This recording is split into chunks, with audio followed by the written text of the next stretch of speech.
கொரோனாவிலிருந்து மீள break the chain. நோய் தொடருக்கு தடை கொடுப்போம், கொரோனாவிற்கு விடை கொடுப்போம்.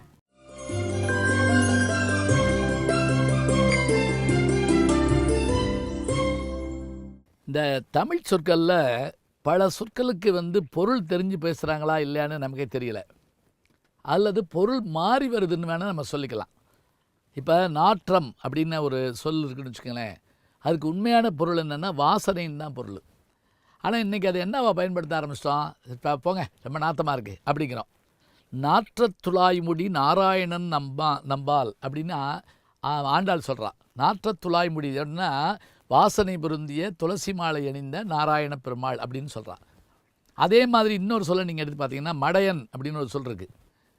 மடை அப்படிங்கிற சொல்லை எதுலேருந்து வந்திருக்குது? மடை மாற்றம் அப்படின்னா டேக் டைவர்ஷன் அப்படின்னு அர்த்தம். அதாவது தண்ணி வந்துகிட்ருக்கு, இப்படி அடைச்சி இங்கே திருப்பி விட்டோம்னா இப்படி போகும். இதுக்கு பேர் மடை மாற்றம்னு பேர்.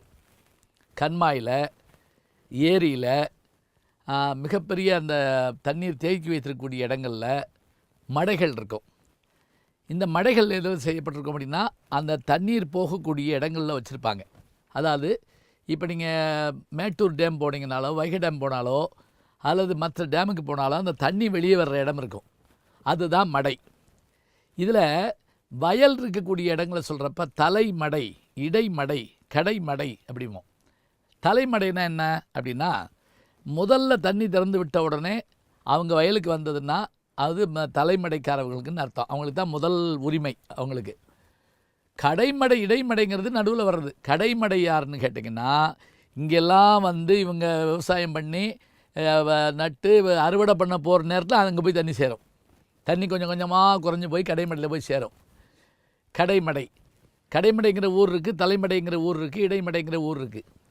சரி, இந்த மடையன்கிற சொல்ல அன்விகுதி என்பது ஆண்பால் விகுதி, அள் என்பது பெண்பால் விகுதி, அது என்பது அகிரிணை, அதாவது அது ஒன்றன்பால் விகுதி, அவை பலர்பால் சொல்லுவோம். விகுதின்னா ஒன்றும் இல்லைங்க, கடைசி சொல்லுன்னு அர்த்தம். இப்போ சொல்கிறத வச்சுக்கிட்டே அந்த விகுதியை வச்சு ஆணா பெண்ணா அகிரிணையா உயர்திணையான்னு கண்டுபிடிச்சி போடலாம்.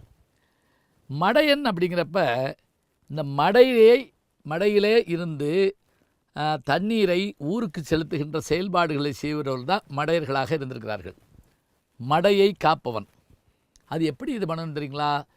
இப்போ நம்ம மேலேருந்து அதை சுற்றுறதை நீங்கள் பார்த்துருப்பீங்க டேமில். அந்த காலத்தில் தண்ணிக்குள்ளே குதித்து உள்ளே போய் அதை சரி பண்ணி தண்ணியை திறந்து விடணும். இதை செய்பவர்களுக்கு வேளாண்மை இதில் ஒரு பகுதியே நெல் கொடுப்பாங்க. உயிரை கொடுத்து பார்க்கணும். இன்னும் சொல்கிறதா இருந்தால் பெருமழை பெஞ்சிருச்சுன்னு வச்சுக்கோங்க, அப்போ ஊரை காப்பாற்றணும்னா அந்த மடையை ரொம்ப திறந்து விட்டு தண்ணீர் மூலமாக இல்லைன்னா ஊருக்குள்ளே வந்துடும், மடை திறக்கப்படணும். அப்போ உயிரை கொடுத்து வேலை பார்க்கக்கூடிய அவங்களுக்கு அந்த மடையர்கள்னால் என்ன அர்த்தம்னா முட்டாள்கள் நம்ம நினச்சிக்கிட்டு இருக்கோம். இல்லை, மடை காப்பாளர்கள். தண்ணீர் வருகின்ற போது அதை காப்பவர்கள். அவர்களுக்கு வீடெல்லாம் அந்த பகுதியிலே இருக்கும். எந்நேரமும் அவங்க அந்த கரையில் நடந்துக்கிட்டும் போயிட்டு வந்துக்கிட்டு இருப்பாங்க. உயிரை கொடுத்து வேளாண்மையை காத்து உயிர்களை காக்கக்கூடிய பெருமை உடையவர்கள் தான் அவர்கள். அப்போ இந்த சொல்லை நம்ம தெரிஞ்சுக்கிட்டாலே, இப்போ மடைன்னு முதல்ல கண்மாய் இருக்கணும், ஏரி இருக்கணும், தண்ணி இருக்கணும், தண்ணி திறந்து விடுறதுக்கு ஒரு ஆள் வேணும், இவை எல்லாம் வேணும்னு சொன்னால் அதுக்கு அந்த தொழில் செய்யக்கூடியவர்கள் இருப்பாங்க. எப்படி மண்பாண்டம் செய்கின்றவர்களை குயவர்கள் என்று சொல்கிறோமோ, வேளாளர்கள் என்று சொல்கிறோமோ, அதுபோல் மடையிலிருந்து தண்ணீர் கொண்டு போவர்களை, அந்த தண்ணீர் திருப்பி விடுபவர்கள், தண்ணீர் திறந்து விடுபவர்களுக்கு தான் அந்த பேர். மடை காப்பாளர்கள் தான் மடையர்கள் என்ற வார்த்தையில் இருந்திருக்குது. இன்றைக்கி அதை நம்ம என்ன செஞ்சிட்டோம், கோபத்தில் பேசுகிறதாகவும் யாரையாவது திட்டுறதாகவும் பேசி நினச்சிக்கிட்டு இருக்கோம். உண்மையில் பயிரையும் உயிரையும் காப்பவர்கள் தான் அவர்கள்.